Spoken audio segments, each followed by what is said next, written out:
e já sentia a presença de Deus. Não tem coisa melhor do que estar na presença de Deus, adorando ao Senhor.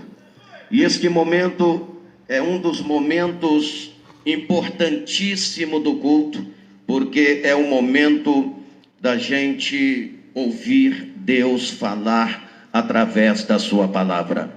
Quantos amam a palavra de Deus? Levanta a mão e dê um glória ao Senhor. Eu quero que vocês, sem perca de tempo, abra a palavra de Deus em Mateus, Evangelho de Jesus, escrito por Mateus, capítulo de número 14, versículo de número 13 a seguir. Evangelho de Jesus, escrito por Mateus, capítulo de número 14, versículo de número 13 a seguir. Assim diz a palavra do Senhor. E Jesus, ouvindo isso, retirou-se dali num barco para um lugar deserto, apartado, e sabendo-o o povo, seguiu-o a pé desde a cidade. E Jesus, saindo, viu uma grande multidão, e possuído de íntima compaixão para com ela, curou os seus enfermos.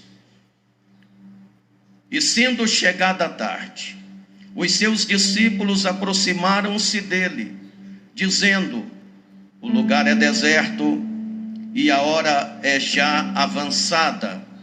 Despede a multidão, para que vão pelas aldeias e comprem comida para si. Jesus, porém, lhes disse: não é mister que vão, dá-lhe vós de comer. Então eles lhe disseram: não temos aqui senão 5 pães e 2 peixes. E ele disse: trazei-mo aqui. Tendo mandado que a multidão se assentasse sobre a relva, tomou os 5 pães e os 2 peixes, e erguendo os olhos aos céus, os abençoou, e partindo os pães, deu-o aos discípulos, e os discípulos à multidão.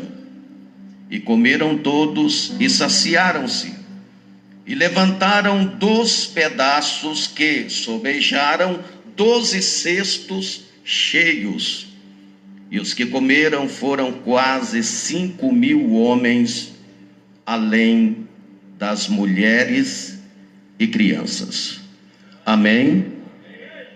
Curve a sua cabeça, fechem os teus olhos e orem dizendo assim: Senhor Jesus, mais forte, Senhor Jesus, eis aqui a sua palavra, que é santa, é fiel, é verdadeira, é poderosa, é inerrante e é infalível e é digna da nossa aceitação. Senhor, o meu coração está aberto para receber a sua palavra. Fala neste momento ao meu coração. Amém? Meus amados, toma o seu assento em nome de Jesus. Quero que vocês fiquem bem tranquilos. Quando sentir a presença do Senhor Jesus, não há nenhum problema, não é proibido glorificar a Deus e aplaudir o Senhor com palmas. Aleluia. Isto, podem glorificar o nome de Jesus.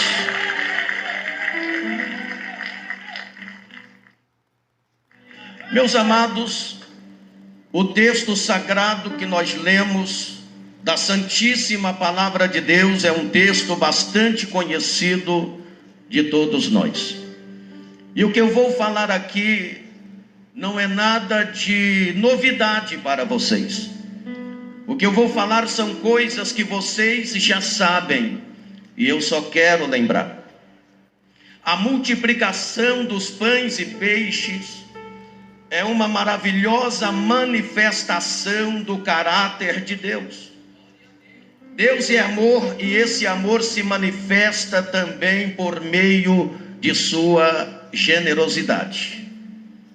Esse milagre evidencia o cuidado de Deus por nós, mostra que podemos confiar e descansar no infalível cuidado de Deus.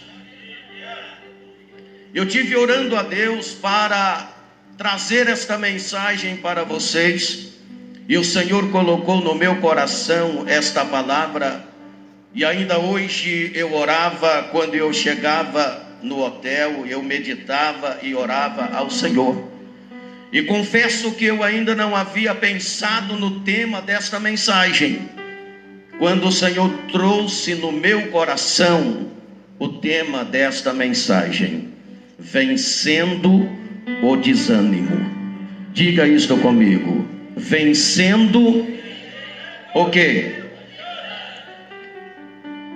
Vamos observar que o texto sagrado começa da seguinte maneira: e Jesus ouvindo isso.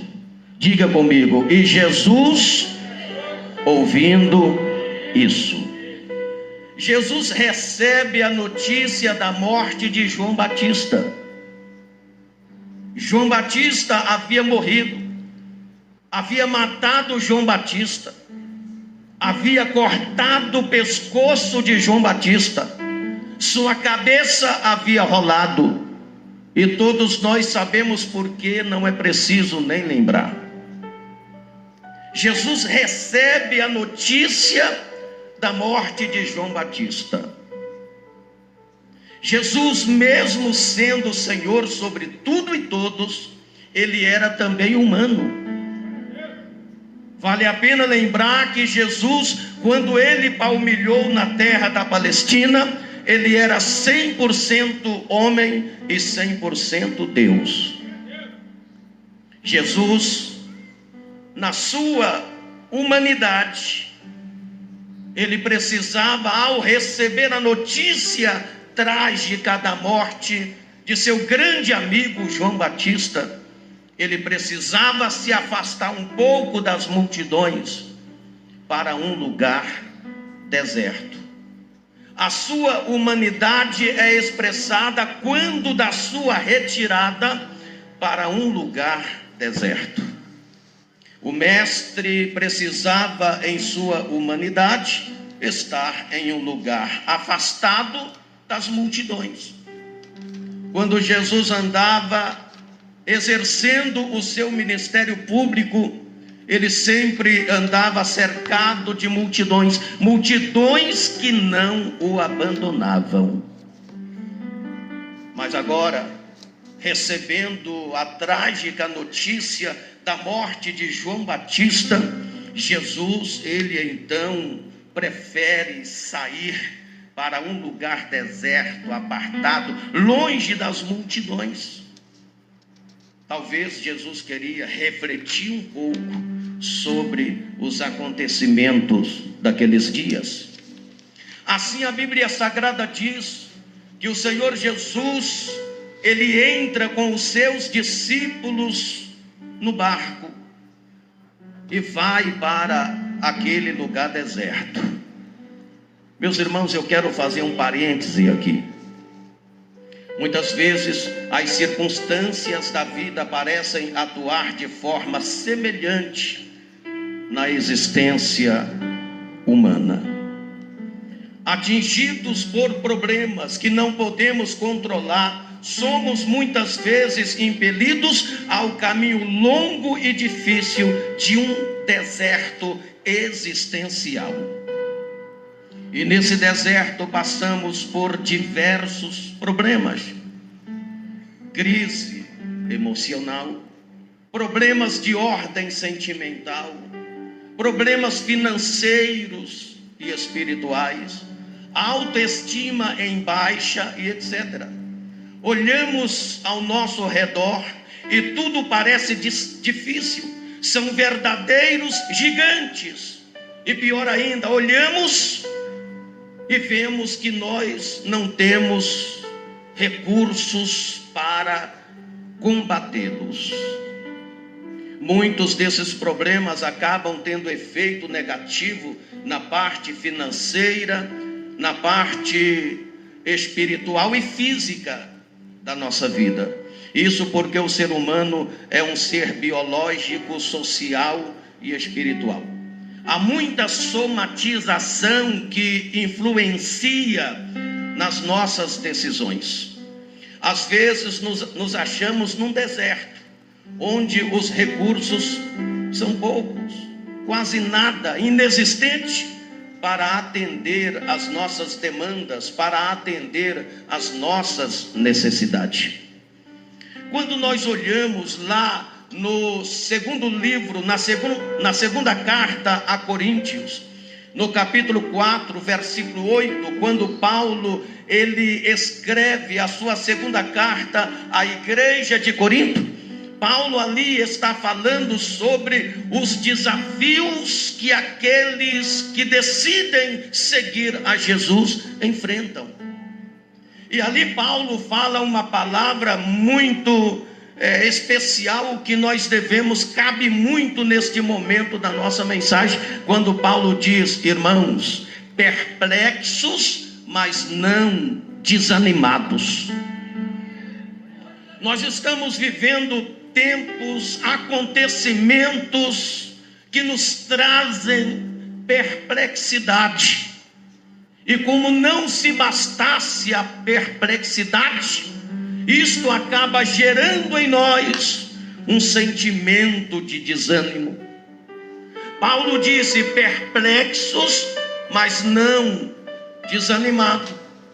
Perplexidade é aquilo que acontece no momento, que nos causa comoção, surpresa e impacto.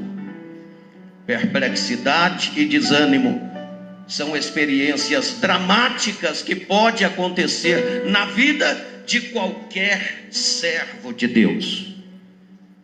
Isto por causa de algumas razões. Primeiro, por causa da nossa natureza humana.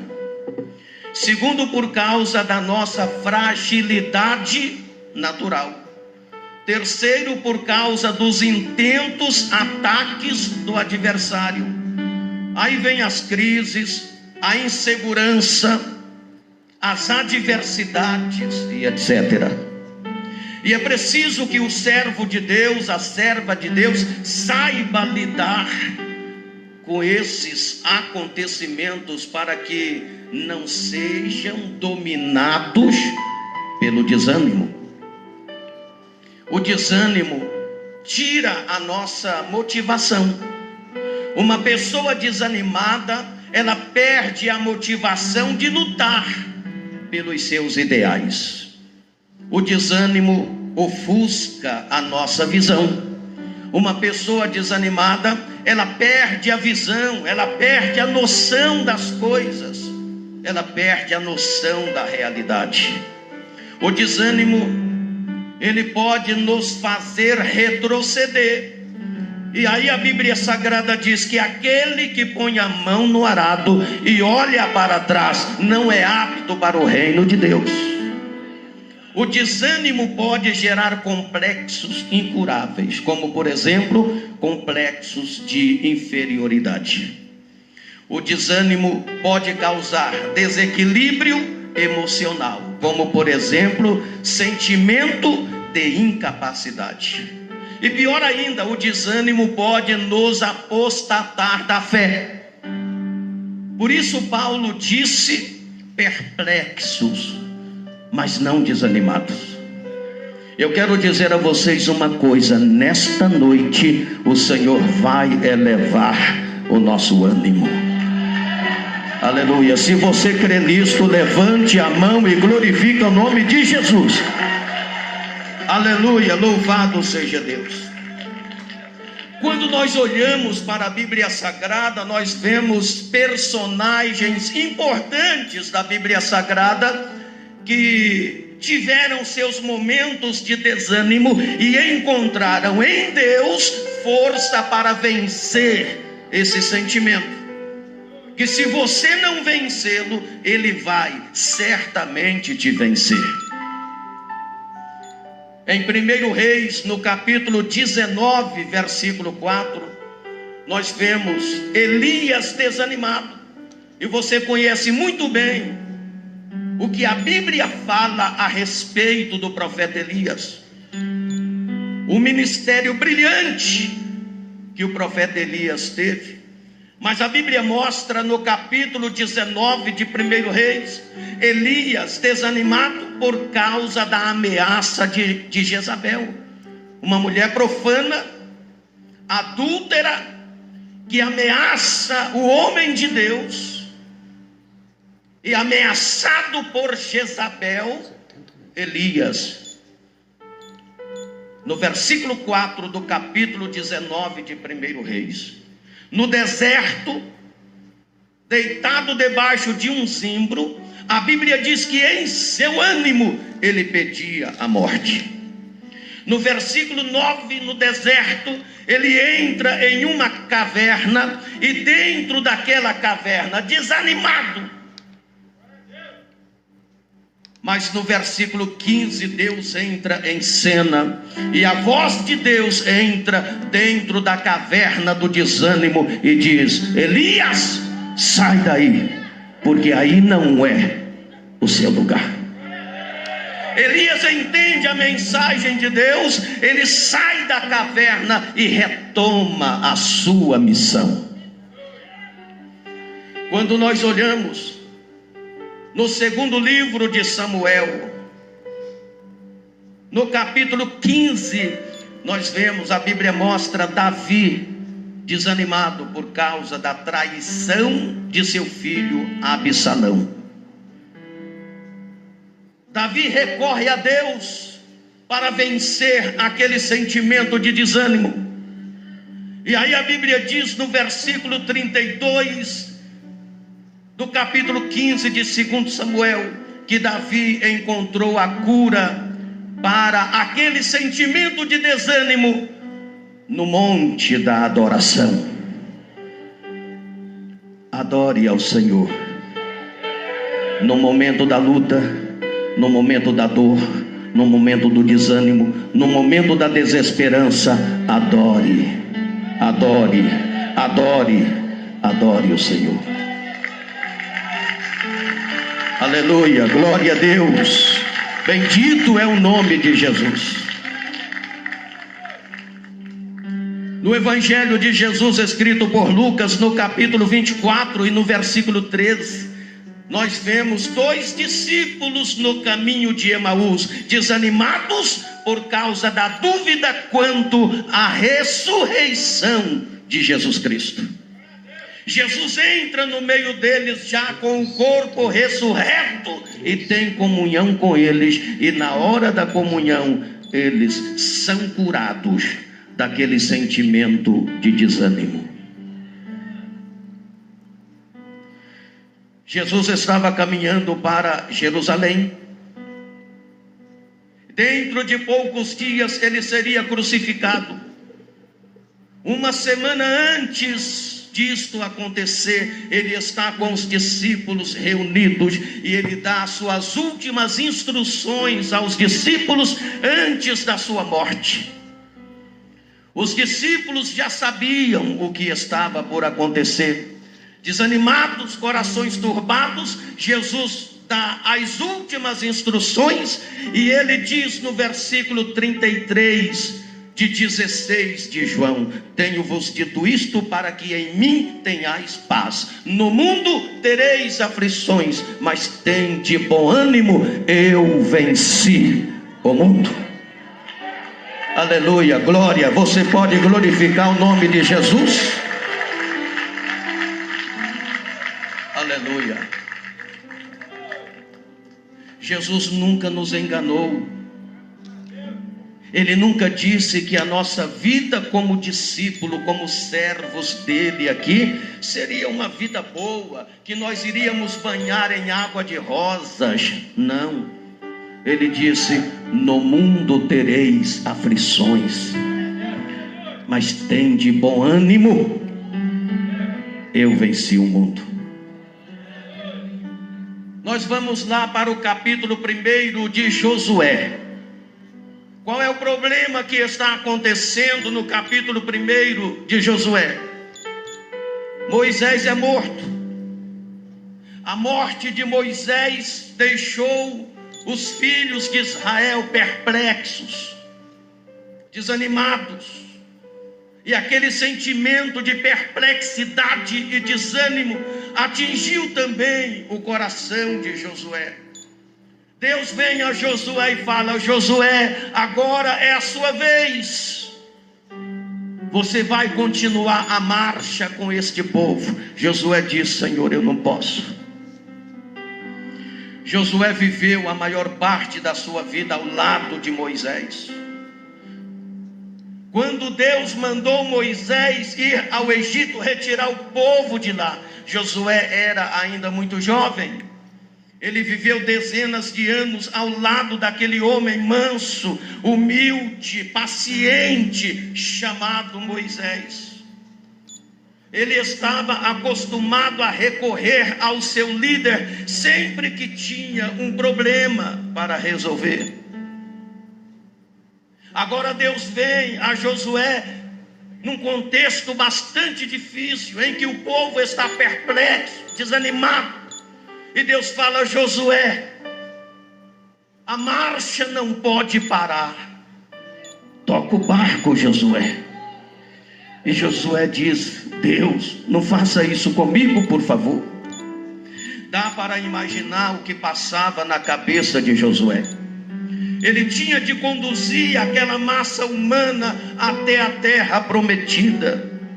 Porém, na sua frente está um grande obstáculo: o Jordão transbordando com uma grande enchente. Mas o problema não era somente o Jordão transbordando com uma grande enchente. Logo após o Jordão estava a fortaleza de Jericó, e eles tinham de vencer Jericó. Mas o problema não era exatamente esse. O problema era o desânimo, a perplexidade, porque Moisés estava morto. O desânimo era total. O momento era de luto. A marcha ia parar. Deus precisava de um novo líder. Sem líder, o povo perde a orientação. Sem líder, o povo perde a direção. Sem líder, o povo perde o caminho. Deus chegou e disse: Josué, tu e este povo passa este Jordão. Josué se apavorou com a magnitude da obra. Prosseguir naquelas circunstâncias parecia que significava fracasso.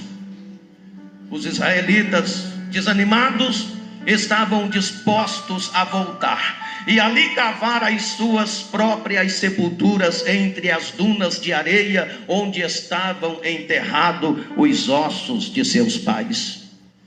Achavam que não podia avançar e invadir aquela terra cheia de gigantes, tomar as suas cidades muradas. A conquista parecia impossível, não era possível na concepção deles. E Deus insiste com Josué, dizendo: Josué, tu e este povo passa o Jordão. Josué dizia: eu não estou preparado. Mas Deus estava preparando Josué há muito tempo. Ele nasceu na escravidão do Egito, mas Deus o libertou e o fez fiel colaborador de Moisés. Ele sempre se revelou capitão valente. Voltando em Números capítulo 14, versículo 6 ao 10, Josué quase foi apedrejado porque insistiu com o povo de Israel que avançasse para Canaã há 40 anos atrás. Agora Deus vem, fala com ele, avança com o povo. Josué sente o peso da responsabilidade em seus ombros. De fato, a obra de Deus, quando nós encaramos com seriedade, sentimos o peso da responsabilidade. Mas olha aqui para mim, por favor. Meu caro jovem, ouça o que este humilde pregador vai dizer neste momento. Amanhã um grande líder vai faltar, um grande magistrado, um grande negociante, um grande estadista, um grande legislador, um grande pastor, um grande missionário. O jovem que está pronto e foi chamado para o lugar deixado, verá cair sobre os seus ombros o peso da responsabilidade. O sucesso reside em estar preparado para a oportunidade. E eu digo para você, Josué estava preparado, sabe por quê? Josué vivia debaixo de autoridade espiritual. Eu vou repetir. Josué vivia debaixo de autoridade espiritual. Viva debaixo de autoridade espiritual. O Senhor está preparando jovens. O Senhor está preparando moças e rapazes que estão debaixo de autoridade espiritual para ocupar postos elevados em um novo tempo que está por vir. Você pode glorificar o nome do Senhor? Aleluia.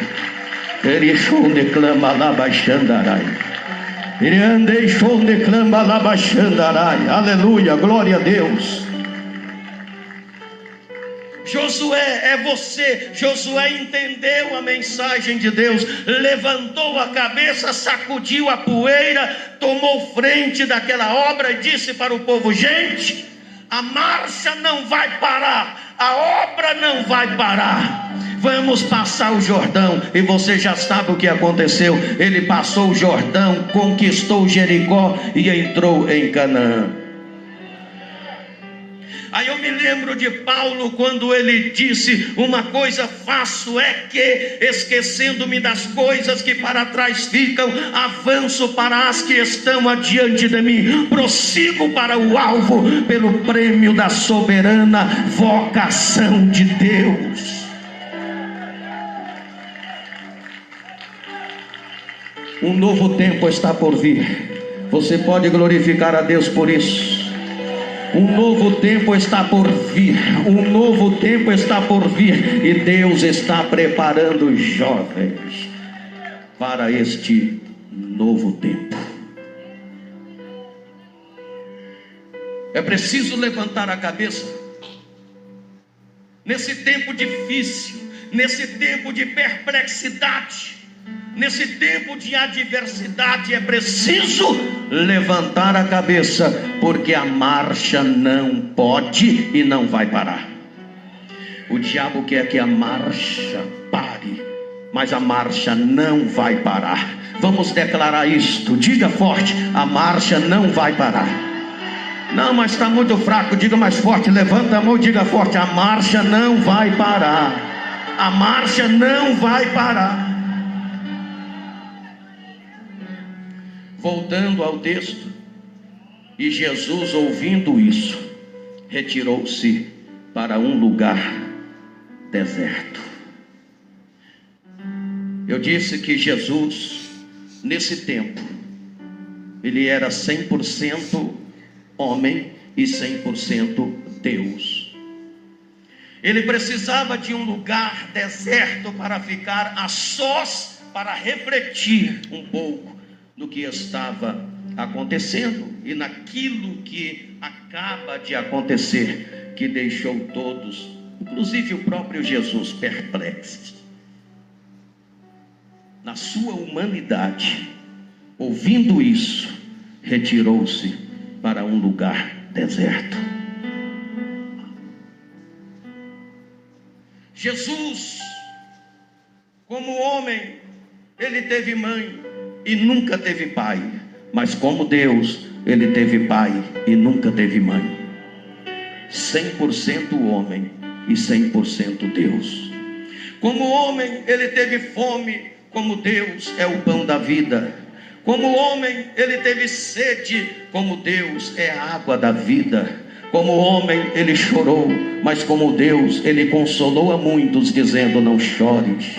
Como homem, ele sentiu dores, mas como Deus, ele curou a muitos. Como homem, ele caminhou, mas como Deus, ele é o caminho. Como homem, ele cansou-se, mas como Deus é o descanso eterno. Como homem, ele teve guerras e conflitos, mas como Deus, ele é o príncipe da paz. Como homem, ele levou os homens a Deus, mas como Deus, ele trouxe Deus aos homens. Como homem, ele morreu, mas como Deus, ele ressuscitou. Quando ele cumpre a sua missão, a Bíblia diz que Deus o exaltou soberanamente e lhe deu um nome que é sobre todos os nomes, e que diante dele todo joelho se dobrará e toda língua confessará que ele é o Senhor. Aleluia, louvado seja Deus. Jesus então, ele entra no barco e vai para aquele lugar deserto. Como dissemos, para se afastar um pouco das multidões que não o abandonavam. E não foi dessa vez que a multidão o abandonou. Vemos que a Bíblia Sagrada diz que quando Jesus chega naquele lugar deserto, de repente junta grande multidão, como sempre. O mestre, ainda em luto pelo seu amigo, naquele lugar deserto, a palavra diz que mesmo nesta situação, Jesus move-se de íntima compaixão pelo povo. Era um povo pobre, humilde, sem muitos recursos materiais.